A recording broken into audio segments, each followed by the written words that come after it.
significant bicycle case in southern Indiana.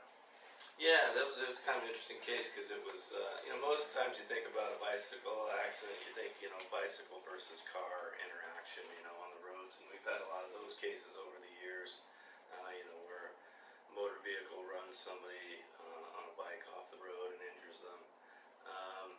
This one's kind of unique in that it's a dog runs off a homeowner's property out into a public street where the dog's not supposed to be.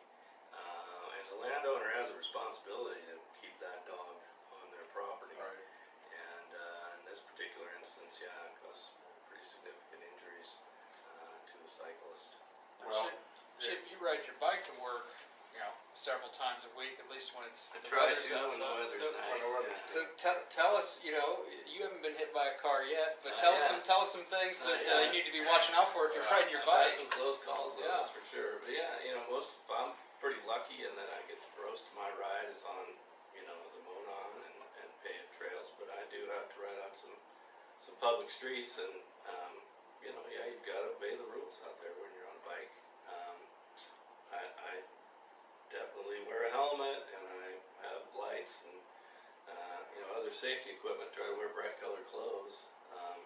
And that kind of stuff speaks to that comparative fault we were talking about earlier. That's right? right. If you're not doing that kind of thing, it might hurt your case. Riding at night, in dark clothes, it might be hard for motorists to see you. And if they don't see you, or you're in a place where you're not supposed to be, it may not be that motorist's fault.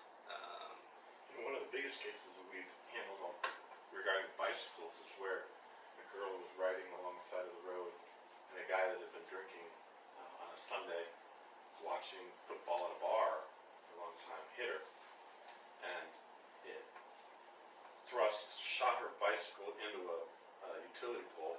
That guy left, and so we worked with the police. What all did we do? We worked with the police. We Had to reconstruct the accident. reconstructed. We got help from a body shop to say this guy brought his car in, and it matches the pieces that were left at the accident.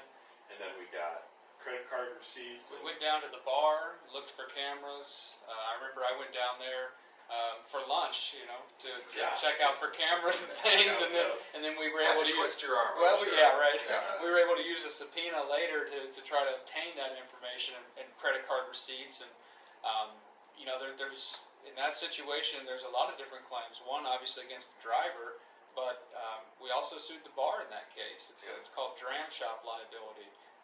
If you're a bar, you're not allowed to serve someone until they're so intoxicated that this kind of thing might happen. So that's another big issue whenever a drunk driver's involved. Doesn't just stop at a drunk driver. You got to figure out, was this guy drinking at a bar? Was he at a restaurant? Was he at home? Somebody else's home? Because there might be more claims there.